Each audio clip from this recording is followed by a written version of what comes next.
सिपाही को अपनी लाल पगड़ी पर, सुंदरी को अपने गहनों पर और वैद्य को अपने सामने बैठे हुए रोगियों पर जो घमंड होता है, वही किसान को अपने खेतों को लहराते हुए देखकर होता है। झींगुर अपने ऊख के खेतों को देखता तो उस पर नशा सा छा जाता। 3 बीघे ऊख थी, इसके 600 रुपए तो अनायास ही मिल जाएंगे। और जो कहीं भगवान ने दाढ़ी तेज कर दी तो फिर क्या पूछना। दोनों बैल बुढ़े हो गए। अब की नई गोई बटेसर के मेले से ले आएगा। कहीं 2 बीघे खेत और मिल गए तो लिखा लेगा। रुपए की क्या चिंता, बनिए अभी से उसकी खुशामद करने लगे थे। ऐसा कोई न था जिससे उसने गांव में लड़ाई न की हो। वह अपने आगे किसी को कुछ समझता ही न था। एक दिन संध्या के समय वह अपने बेटे को गोद में लिए मटर की फलियां तोड़ रहा था। इतने में उसे भेड़ों का एक झुंड अपनी तरफ आता दिखाई दिया। वह अपने मन में कहने लगा, इधर से भेड़ों के निकलने का रास्ता न था क्या? खेत की मेड़ पर से भेड़ों का झुंड नहीं जा सकता था? भेड़ों को इधर से लाने की क्या जरूरत? ये खेत को कुचलेंगी, चरेंगी, इसका दाढ़ कौन देगा? मालूम होता है बुद्धू गडेरिया है। बच्चा को घमंड हो गया है, तभी तो खेतों के बीच से भेड़े लिए चला आता है। जरा इसकी ढिठाई तो देखो।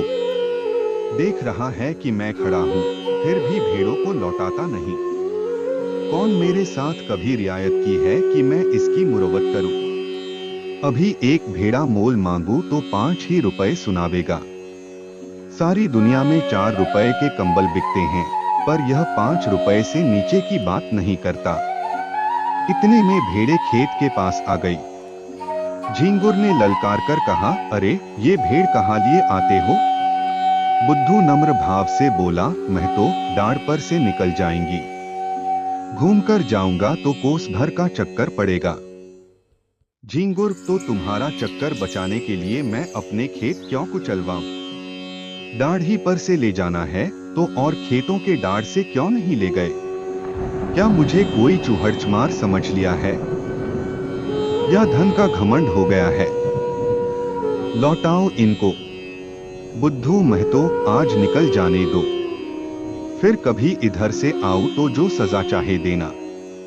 झींगुर कह दिया कि लौटाओ इन्हें। अगर एक भेड़ भी मेड़ पर आई तो समझ लो तुम्हारी खैर नहीं। बुद्धू महतो, अगर तुम्हारी एक बेल भी किसी भेड़ के पैरों तले आ जाए तो मुझे बैठाकर 100 गालियां देना। बुद्धू बातें तो बड़ी नम्रता से कर रहा था, किंतु लौटाने में अपनी हेठी समझता था। उसने मन में सोचा, इसी तरह जरा धमकियों पर भेड़ों को लौटाने लगा तो फिर मैं भेड़े चरा चुका। आज लौट जाऊं तो कल को कहीं निकलने का रास्ता ही न मिलेगा। सभी रोब जमाने लगेंगे। बुद्धू भी कोढ़ा आदमी था। 12 कोड़ी भेड़ें थीं। उन्हें खेतों में बिठाने के लिए फी रात 8 आने कोड़ी मजदूरी मिलती थी। इसके उपरांत दूध बेचता था, ऊन के कंबल बनाता था। सोचने लगा, इतने गर्म हो रहे हैं, मेरा कर ही क्या लेंगे? कुछ इनका दबैल तो हूं नहीं। भेड़ों ने जो हरी हरी पत्तियां देखी तो अधीर हो गई, खेत में घुस पड़ी। बुद्धू उन्हें डंडों से मार मार कर खेत के किनारे हटाता था और वे इधर उधर से निकलकर खेत में जा पड़ती थीं। झींगुर ने आग होकर कहा, तुम मुझसे हेकड़ी जताने चले हो, तुम्हारी सारी हेकड़ी निकाल दूंगा। बुद्धू तुम्हें देखकर चौंकती हैं। तुम हट जाओ तो मैं सबको निकाल ले जाऊं। झींगुर ने लड़के को तो गोद से उतार दिया और अपना डंडा संभालकर भेड़ों पर पिल पड़ा। धोबी भी इतनी निर्दयता से अपने गधे को न पीटता होगा। किसी भेड़ की टांग टूटी, किसी की कमर टूटी। सबने बेंबे का शोर मचाना शुरू किया। बुद्धू चुपचाप खड़ा अपनी सेना का विध्वंस अपनी आंखों से देखता रहा। वह न भेड़ों को हाँकता था, न झींगुर से कुछ कहता था, बस खड़ा तमाशा देखता रहा।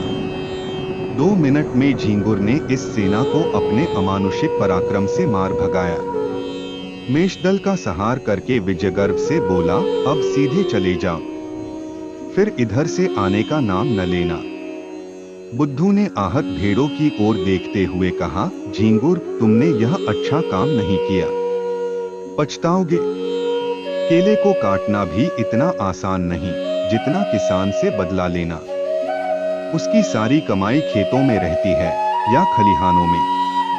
कितनी ही दैविक और भौतिक आपदाओं के बाद कहीं अनाज घर में आता है, और जो कहीं इन आपदाओं के साथ विद्रोह ने भी संधि कर ली तो बेचारा किसान कहीं का नहीं रहता। झींगुर ने घर आकर दूसरों से इस संग्राम का वृत्तांत कहा तो लोग समझाने लगे, झींगुर, तुमने बड़ा अनर्थ किया, जानकर अनजान बनते हो। बुद्धू को जानते नहीं कितना झगड़ालू आदमी है। अब भी कुछ नहीं बिगड़ा, जाकर उसे मना लो, नहीं तो तुम्हारे साथ सारे गांव पर आफत आ जाएगी। झींगुर की समझ में बात आई, पछताने लगा कि मैंने कहां सीखा उसे रोका। अगर भेड़ें थोड़ा बहुत चर ही जाती तो कौन मैं उजड़ा जाता था। वास्तव में हम किसानों का कल्याण दबे रहने में ही है। ईश्वर को भी हमारा सिर उठाकर चलना अच्छा नहीं लगता।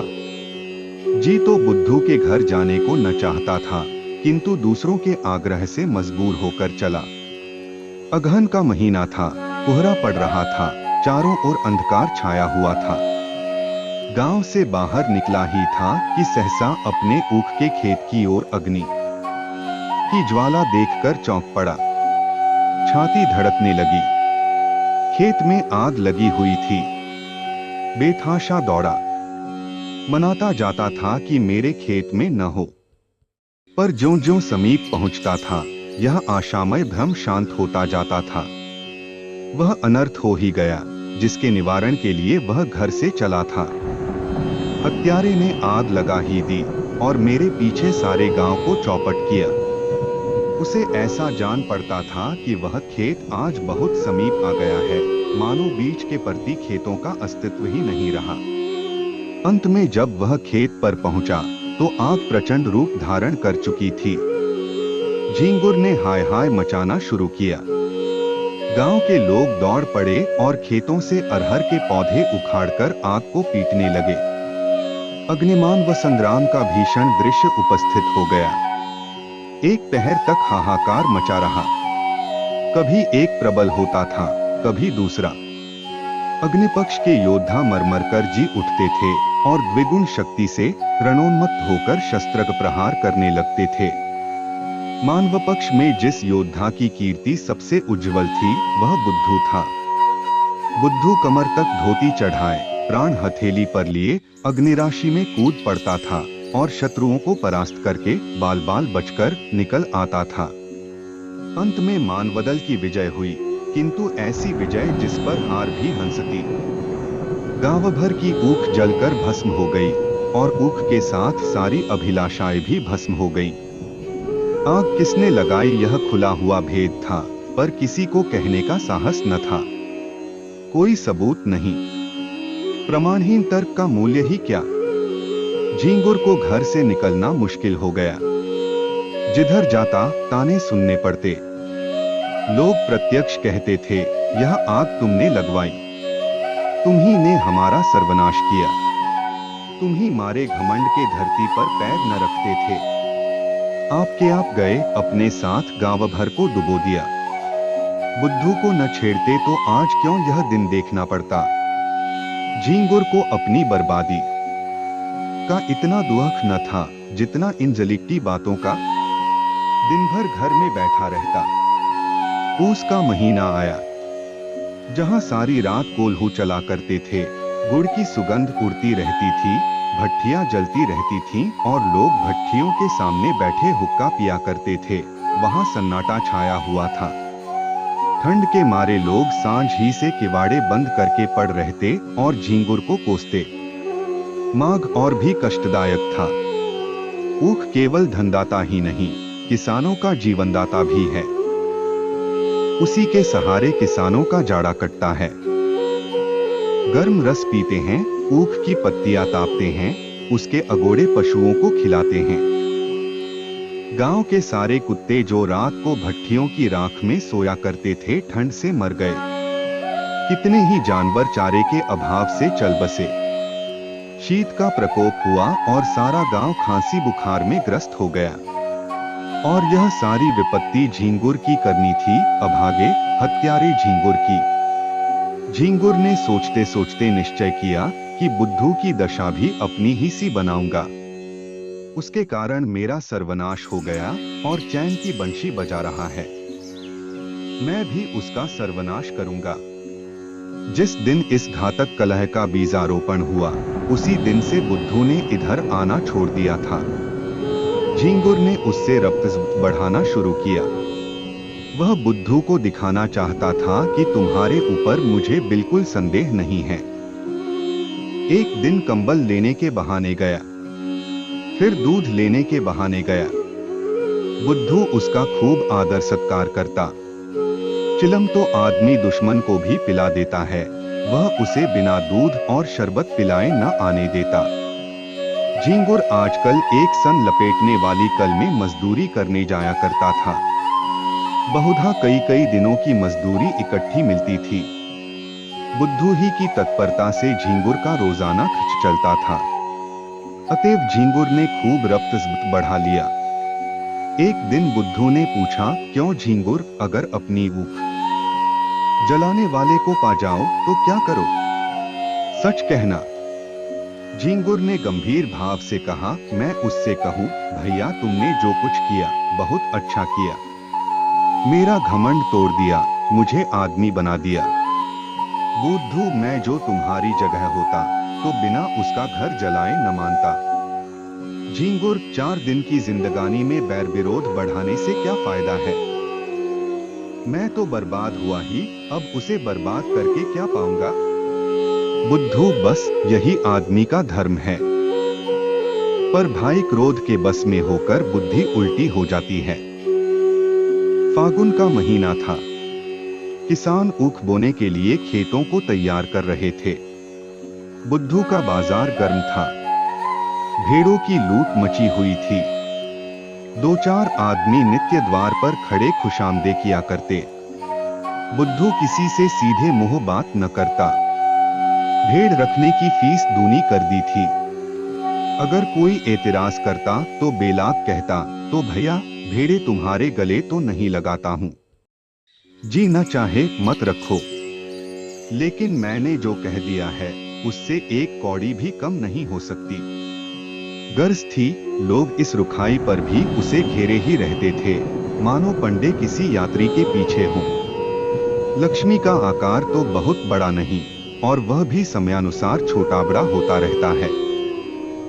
यहाँ तक कि कभी वह अपना विराट आकार समेटकर उसे कागज के चंद अक्षरों में छिपा लेती है। कभी कभी मनुष्य की जिह्वा पर जा बैठती है, आकार का लोप हो जाता है। किंतु उनके रहने को बहुत स्थान की जरूरत होती है। वह आई और घर बढ़ने लगा। छोटे घर में उनसे नहीं रहा जाता। बुद्धू का घर भी बढ़ने लगा। द्वार पर बरामदा डाला गया, 2 की जगह 6 कोठरियां बनवाई गईं। यूं कहिए कि मकान नए सिरे से बनने लगा। किसी किसान से लकड़ी मांगी, किसी से खपरों का आवा लगाने के लिए उपले, किसी से बांस और किसी से सरकंडे। दीवार की उठवाई देनी पड़ी, वह भी नकद नहीं, भेड़ों के बच्चों के रूप में। लक्ष्मी का यह प्रताप है। सारा काम बेगार में हो गया। मुफ्त में अच्छा खासा घर तैयार हो गया। गृह प्रवेश के उत्सव की तैयारियां होने लगी। इधर झींगुर दिन भर मजदूरी करता तो कहीं आधा पेट अन्न मिलता। बुद्धू के घर कंचन बरस रहा था। झींगुर जलता था तो क्या बुरा करता था। यह अन्याय किससे सहा जाएगा। एक दिन वह टहलता हुआ चमारों के टोले की तरफ चला गया। हरिहर को पुकारा। हरिहर ने आकर राम राम की और चिलम भरी। दोनों पीने लगे। यह चमारों का मुखिया बड़ा दुष्ट आदमी था। सब किसान इससे थरथर कांपते थे। झींगुर ने चिलम पीते पीते कहा, आजकल फागवाग नहीं होता क्या? सुनाई नहीं देता। हरिहर, फाक क्या हो, पेट के धंधे से छुट्टी ही नहीं मिलती। कहो तुम्हारी आजकल कैसी निभती है? झींगुर, क्या निभती है? नकटा जिया बुरे हवाल।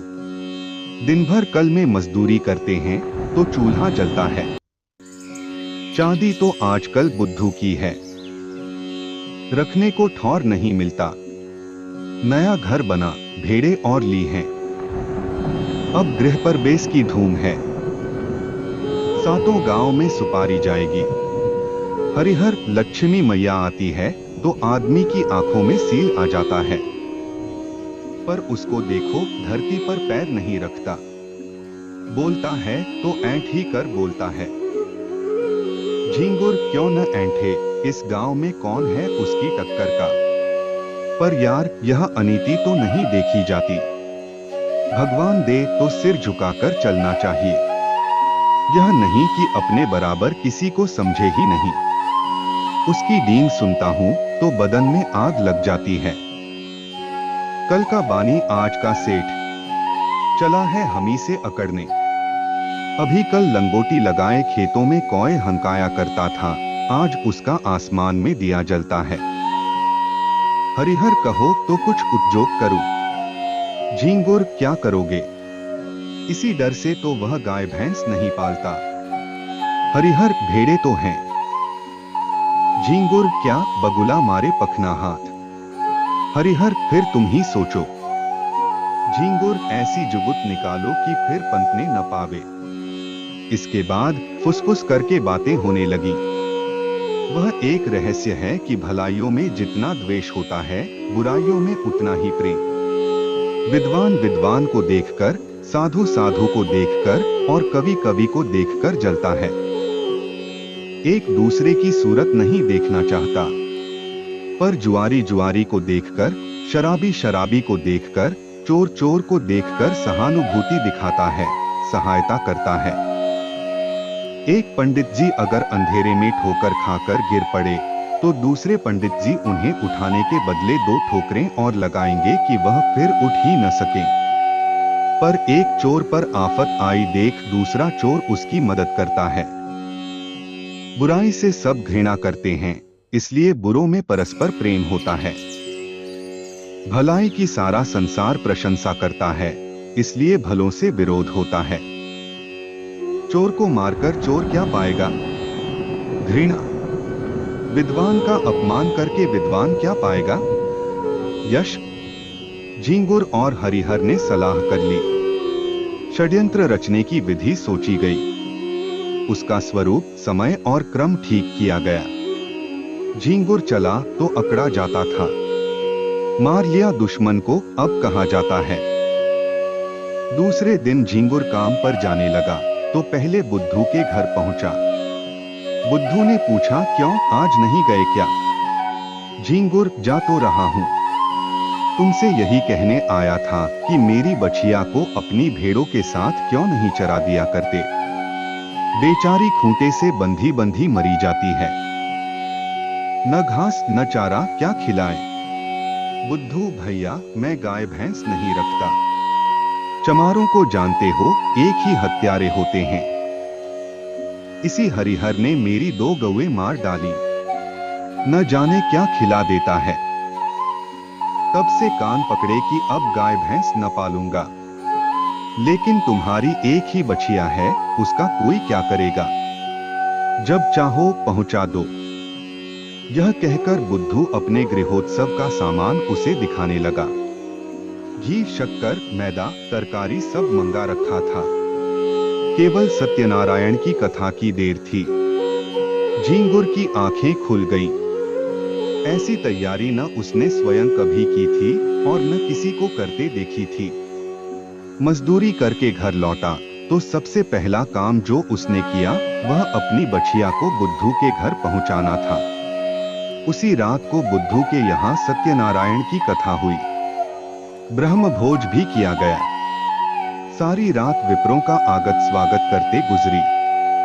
भेड़ों के झुंड में जाने का अवकाश ही न मिला।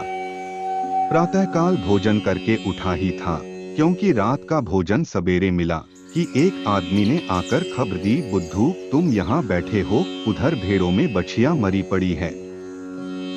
भले आदमी उसकी पगहिया भी नहीं खोली थी। बुद्धू ने सुना और मानो ठोकर लग गई। झींगुर भी भोजन करके वहीं बैठा था।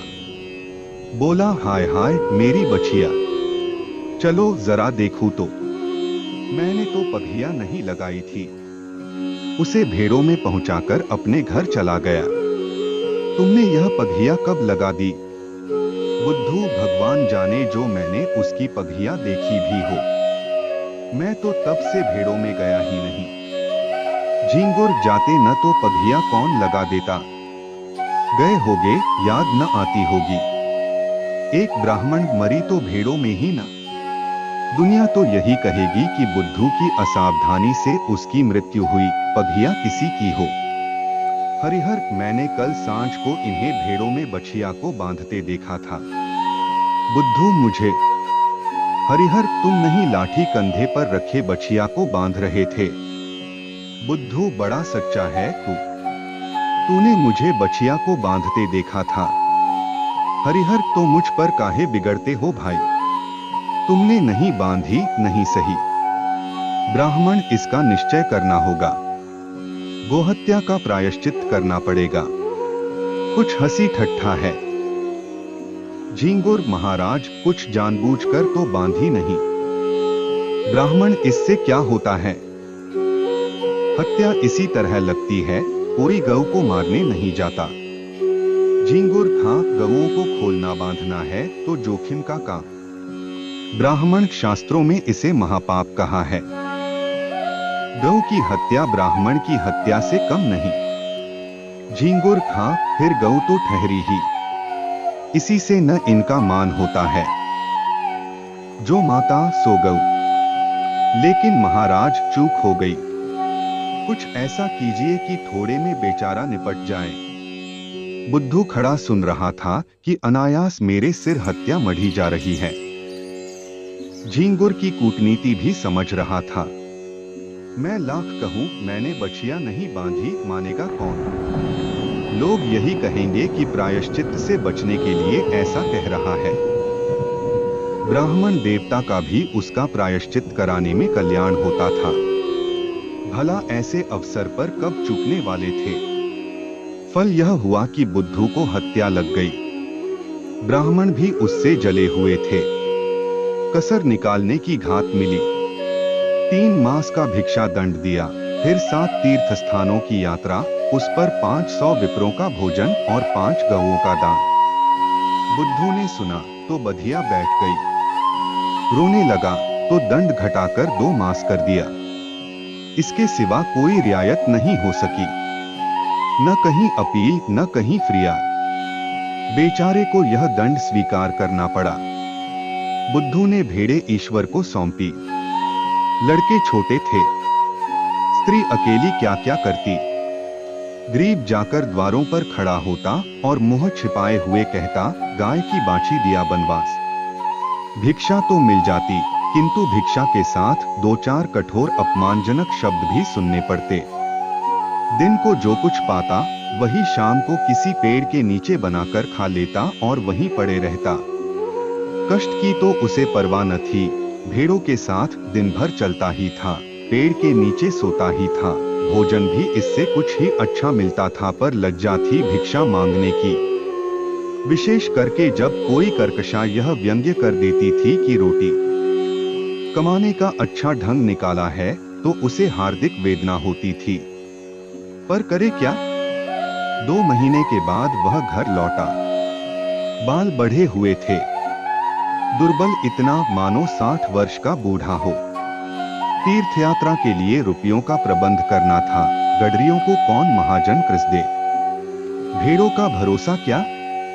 कभी कभी रोग फैलता है तो रात भर में दल का दल साफ हो जाता है। उस पर जेठ का महीना, जब भेड़ों से कोई आमदनी होने की आशा नहीं। एक तेली राजी भी हुआ तो 2 रुपए ब्याज पर। 8 महीने में ब्याज मूल के बराबर हो जाएगा। यहाँ कर्ज लेने की हिम्मत न पड़ी। इधर 2 महीनों में कितनी ही भेड़ें चोरी चली गई थीं। लड़के चराने ले जाते थे। दूसरे गांव वाले चुपके से एक दो भेड़े किसी खेत या घर में छिपा देते और पीछे मारकर खा जाते। लड़के बेचारे एक तो पकड़ न सकते और जो देख भी लेते तो लड़े क्यों कर। सारा गांव एक हो जाता। एक महीने में तो भेड़ें आधी भी न रहेंगी। बड़ी विकट समस्या थी। विवश होकर बुद्धू ने एक बूचड़ को बुलाया और सब भेड़ें उसके हाथ बेच डाली। 500 रुपए हाथ लगे। उसमें से 200 रुपए लेकर तीर्थ यात्रा करने गया। शेष रुपए ब्रह्मभोज आदि के लिए छोड़ गया। बुद्धू के जाने पर उसके घर में 2 बार सेंध लगी, पर यह कुशल हुई कि जघट हो जाने के कारण रुपए बच गए। सावन का महीना था। चारों ओर हरियाली छाई हुई थी। झींगुर के बैल न थे। खेत बटाई पर दे दिए थे। बुद्धू प्रायश्चित्त से निवृत्त हो गया था और उसके साथ ही माया के फंदे से भी। न झींगुर के पास कुछ था न बुद्धू के पास। कौन किससे जलता और किस लिए जलता। सन की कल बंद हो जाने के कारण झींगुर अब बेलदारी का काम करता था। शहर में एक विशाल धर्मशाला बन रही थी। हजारों मजदूर काम करते थे। झींगुर भी उन्हीं में था। 7वें दिन मजदूरी के पैसे लेकर घर आता था और रात भर रहकर सवेरे फिर चला जाता था। बुद्धू भी मजदूरी की टोह में यहीं पहुंचा। जमादार ने देखा दुर्बल आदमी है, कठिन काम तो इससे हो न सकेगा। कारीगरों को गारा देने के लिए रख लिया। बुद्धू सिर पर तसला रखे गारा लेने गया तो झींगुर को देखा। राम राम हुई। झींगुर ने गारा भर दिया, बुद्धू उठा लाया। दिन भर दोनों चुपचाप अपना अपना काम करते रहे। संध्या समय झींगुर ने पूछा, कुछ बनाओगे ना? बुद्धू, नहीं तो खाऊंगा क्या? झींगुर, मैं तो 1 जून चबैना कर लेता हूं। इस जून सत्तू पर काट देता हूं। कौन झंझट करे। बुद्धू, इधर उधर लकड़ियां पड़ी हुई हैं, बटोर लाओ। आटा मैं घर से लेता आया हूं। घर ही पिसवा लिया था। यहां तो बड़ा महंगा मिलता है। इसी पत्थर की चट्टान पर आटा गूंधे लेता हूं। तुम तो मेरा बनाया खाओगे नहीं, इसलिए तुम ही रोटियां सेंको, मैं बना दूंगा। झींगुर, तवा भी तो नहीं है। बुद्धू, तवे बहुत हैं। यही गारे का तसला मांझे लेता हूं। आग जली, आटा गूंधा गया। झींगुर ने कच्ची पक्की रोटियां बनाई। बुद्धू पानी लाया। दोनों ने लाल मिर्च और नमक से रोटियां खाई। फिर चिलम भरी गई। दोनों आदमी पत्थर की सिलों पर लेटे और चिलम पीने लगे। बुद्धू ने कहा, तुम्हारी ऊख में आग मैंने लगाई थी। झींगुर ने विनोद के भाव से कहा, जानता हूं। थोड़ी देर बाद झींगुर बोला, बछिया मैंने ही बांधी थी और हरिहर ने उसे कुछ खिला दिया था। बुद्धू ने भी वैसे ही भाव से कहा, जानता हूं। फिर दोनों सो गए।